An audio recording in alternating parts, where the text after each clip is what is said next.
Mary. How are you? Doing great. Good. Look, we have so much to discuss with you, so let's get right into it. Yesterday on CNN State of the Union, Jerry Nadler, who is the apparent future chair of the Judicial House Committee, said that his first act will be to subpoena Matthew Whitaker, the acting attorney general, to clarify his past comments about Mueller's Russia investigation. They're trying to get him to recuse himself or in some way get him replaced. Do they have a point? Are they right in what they're trying to do here because he has shown bias? Well, no. Any type of public comment like that, which is minor, when he was a private citizen, is perfectly appropriate. He didn't make those statements while he was a government official. He was hired as the chief of staff by the Attorney General. No one in the Democratic caucus in the House or Senate complained about him being hired to do that. He's been in that position for almost 2 years. And under the Vacancies Act, the president appropriately appointed him acting Attorney General.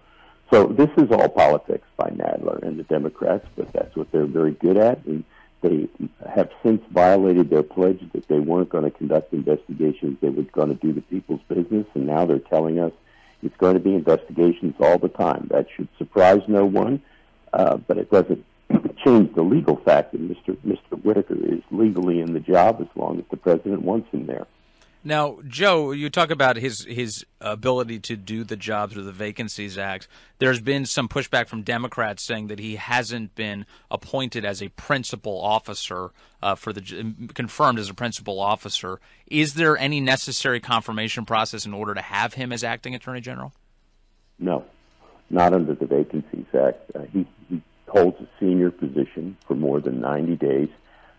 It's a common understanding of the way the act has been interpreted is that anyone who holds a senior position, and certainly chief of staff for the attorney general is a senior position, that would work. Now, that doesn't mean that the Democrats aren't going to try and challenge it. Heavens, they might even go to court to do so. And we'll see. I mean, they are perfectly capable of anything now that they control one house of Congress, and they do have legal authority to do lots of things because they do control the gavel. They can certainly subpoena him, ask him questions. He can decline to answer any question he chooses to do so because he said it might influence an investigation. And he'll be very neutral in what he says if he does agree to go up and testify. You know, the one question that I have when it comes to Whitaker is, could the Republicans then turn around and go, well, then Justice Ginsburg should recuse herself from anything having to do with this administration because of her comments, not always very nice, about President Trump? Well, Ruth is a fascinating figure, and she said a lot of awful things about the President of the United States. Certainly, she has said many injudicious things about the President of the United States that would raise legitimate questions about her ability to be fair and impartial to the President or his administration.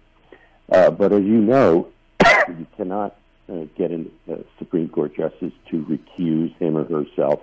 That's all self-imposed discipline. There's no one to tell them they have to recuse themselves. And so this will simply be an interesting discussion about her attitudes, but it won't change her ability to vote on any given case. Joe, it's going to happen this week. It looks like Senator Chris Coons and Senator Jeff Flake and Senator Susan Collins as well, and maybe others, are coming back to the Senate and saying, hey, you know what we're going to do? We're going to pass legislation to protect Bob Mueller from President Trump. Obviously, this is not going to go anywhere. It doesn't have the support of Mitch McConnell, but it is going to get a lot of attention in the press this week. What is your rebuttal to that? Well, first of all, it doesn't look like Mr. Mueller needs any protection. There's been a lot of discussion about him, a lot of criticism of him, a lot of criticism of his lack of production about proving that there was Russian collusion, which there hasn't been, and there's been no evidence of. Why it would be necessary to protect him at this point, given that from all published reports he appears to be preparing some sort of a memorandum to send to the Attorney General about what he's done. Yes. I think it's ludicrous. It's obviously unnecessary. Even if the Senate were to pass something in the House, the President would veto it.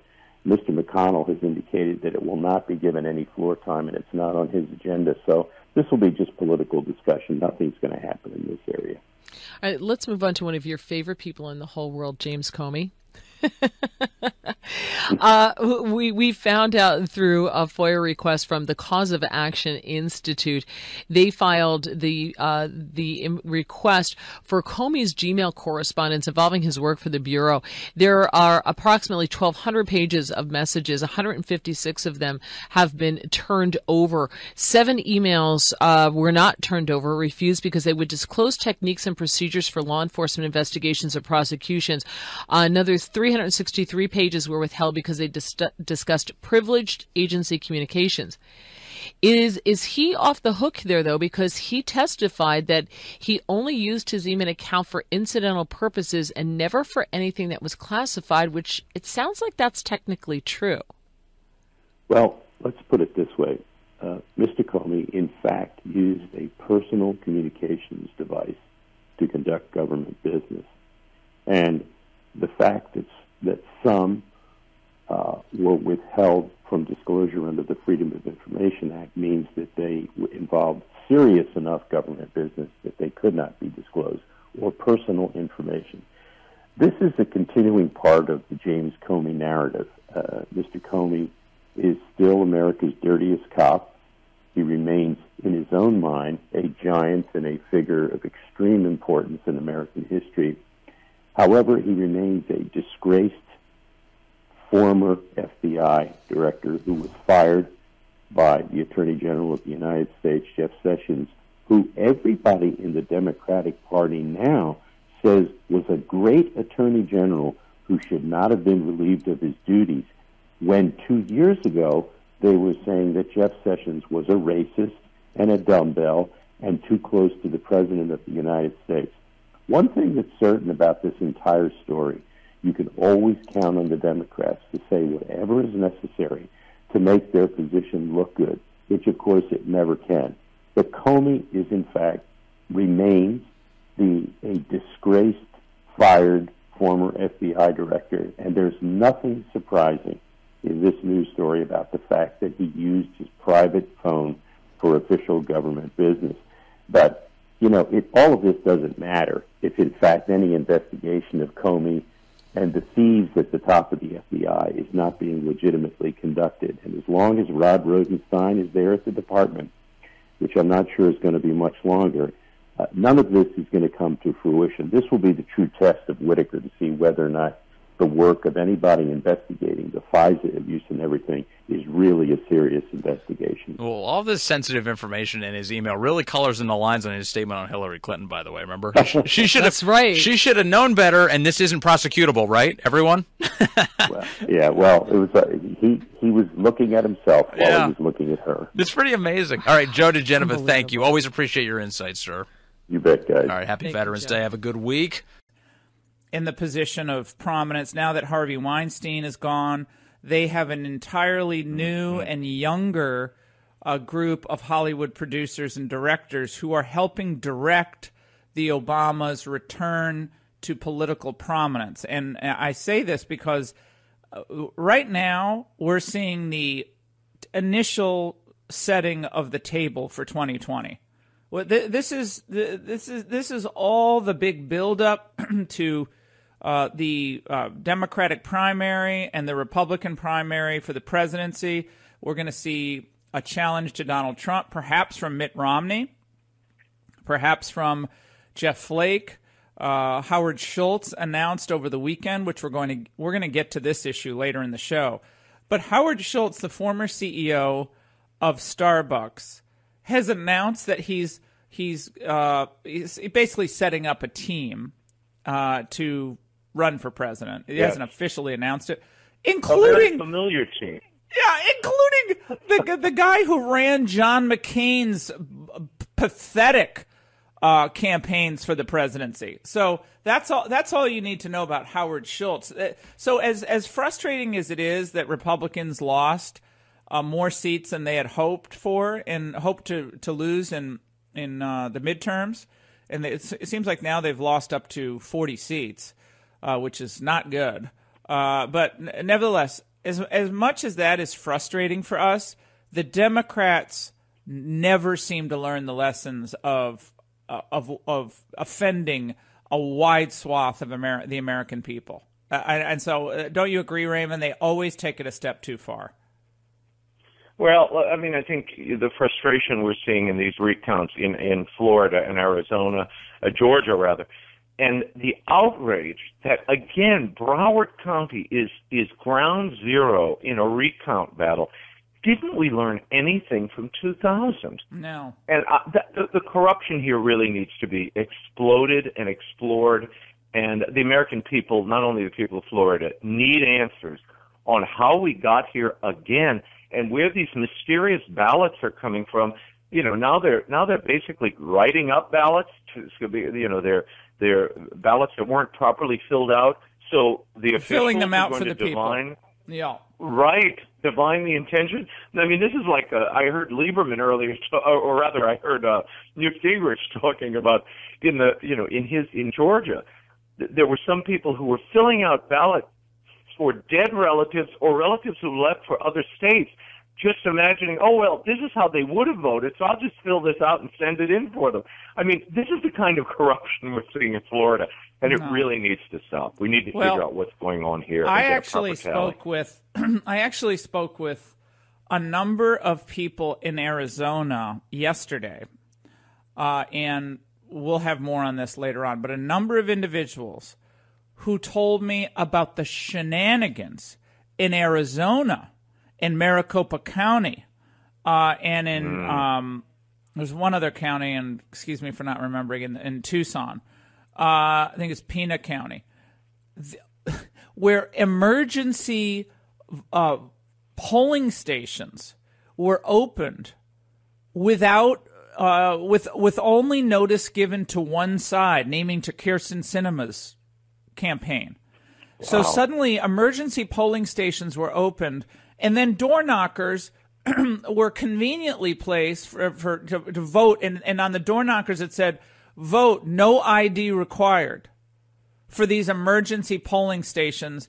And it was just curious how only one side seemed to know that these emergency polling stations were set up, which again was contrary to how things were supposed to go. In the procedural norms that are being violated by one side here is appalling.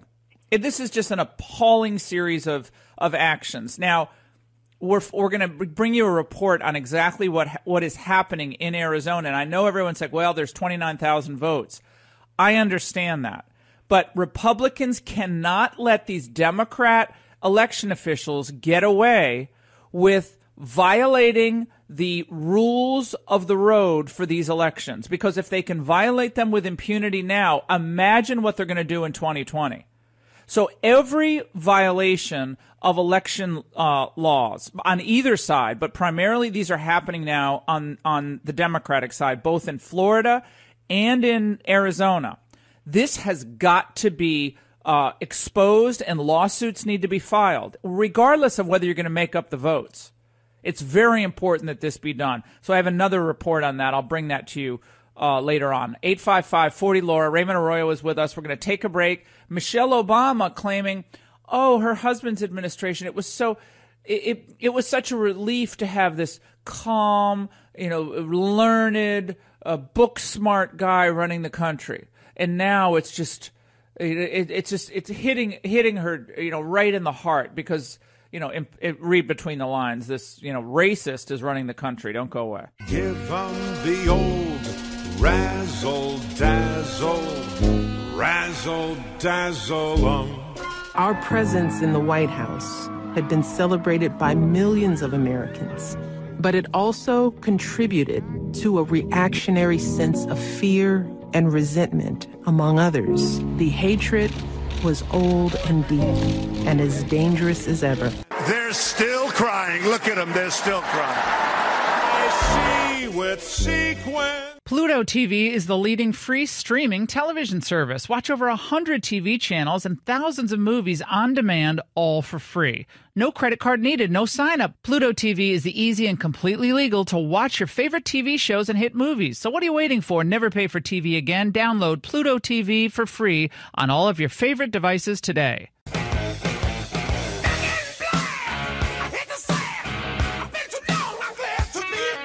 as much as you loved your husband and gave him your blessing to run for president, you didn't think he would win.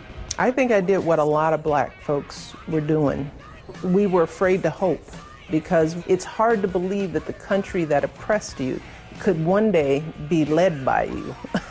You know, I mean, my grandparents, lived through segregation. These memories were real, and they didn't think the country was ready, and so my attitude was a reflection of that skepticism.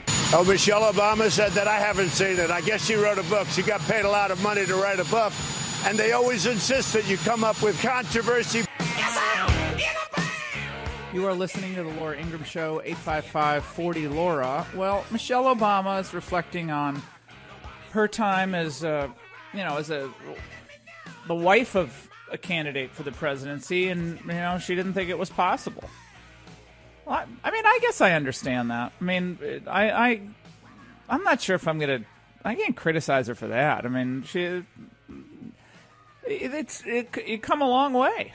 I mean, I think the good news here is whatever you think about the President Obama, it's a sign that there was enormous progress in the United States, racial progress, healing, and advancement, opportunities. There's no doubt about it. Opportunities for people of all backgrounds and ethnicities, and that's a good thing.